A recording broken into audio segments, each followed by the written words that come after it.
যে কোনো অনুষ্ঠান বাড়ির কাতলা কালিয়ার স্বাদ কিন্তু একদম অন্য রকমের হয়। আমরা বাড়িতে চেষ্টা করলেও সেরকম স্বাদ কিন্তু আনতে পারি না।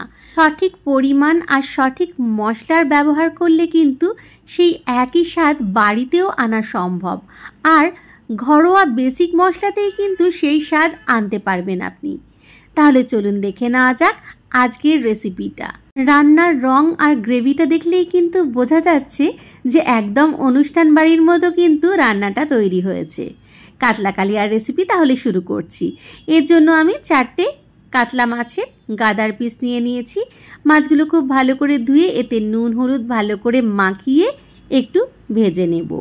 খুব ভালো করে নুন হলুদ মাখিয়ে দিচ্ছি যাতে মাছগুলোর সব দিকেই নুন হলুদ সম পরিমাণে লাগে। তারপর আমি মাছগুলো একটু লাল লাল করেই ভাজবো, মানে একটু বেশি করেই ভাজবো। এই কাতলা কালিয়াতে কিন্তু বেশ একটু কড়া করে ভাজলেই খেতে ভালো হয়। এক পিঠ ভাজা হয়ে গেছে, আমি অন্য পিঠ উল্টে দিচ্ছি। এই যে দেখুন ঠিক এইভাবে ভেজে নিয়েছি। খুব লাল মানে একেবারে বেশি লালও করে ফেলিনি যাতে মাছগুলো শক্ত হয়ে যাবে, কিন্তু তাহলেও যেমন মাছ আমরা ভাজি তার থেকে একটুখানি বেশি কিন্তু ভেজেছি। মাছগুলো সুন্দর করে ভাজা হয়ে গেছে, তুলে রাখছি একটা পাত্রে। এইবারে চলে যাব মূল রান্নাতে। এই যে দেখুন সুন্দর করে মাছগুলো ভাজা হয়ে গেছে আমার।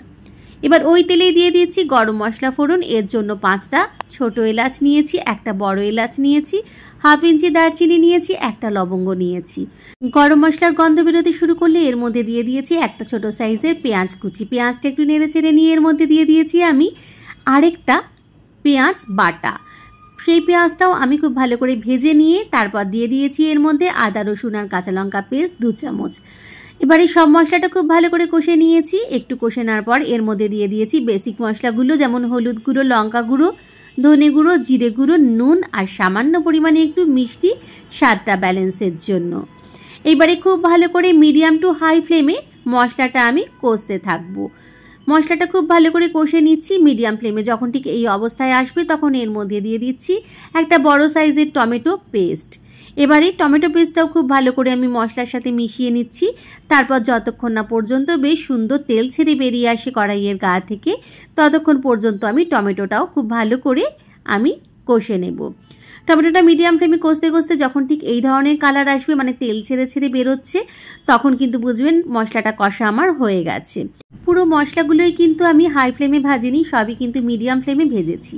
পরিমাণ মতো গরম জল দিয়ে দিয়েছি, কিছুই সিদ্ধ হওয়া নেই, খালি মশলাটা একটু ফুটবে জলেতে সেইটুকুনির মতো আমি গরম জল দিয়েছি। এবার দিয়ে দিয়েছি 4টে ভেজে রাখা মাছ। আর কিছু না, একটু হাই ফ্লেমে প্রথমে ঝোলটাকে ফুটিয়ে নিচ্ছি। তারপর গ্যাসের ফ্লেমটা একদম লোতে করে আমি একটা ঢাকা দিয়ে দেব। ফুটতে শুরু করে দিয়েছে, গ্যাসের ফ্লেমটা একদম লোতে করে একটা ঢাকা দিয়ে দিয়েছি 10 মিনিটের জন্য। 10 মিনিট পর ঢাকা খুলে নিয়েছি। অনুষ্ঠান বাড়ির মতো কাতলা কালিয়া কিন্তু একদম রেডি। সাদা ভাতের সাথে এরকম কাতলা কালিয়ার স্বাদ কিন্তু অসাধারণ লাগবে। তবে পোলাও ফ্রাইড রাইসের সাথে খেতেও কিন্তু মন্দ লাগবে না। ওপর থেকে একটু ধনেপাতা কুচি ছড়িয়ে দিয়েছি।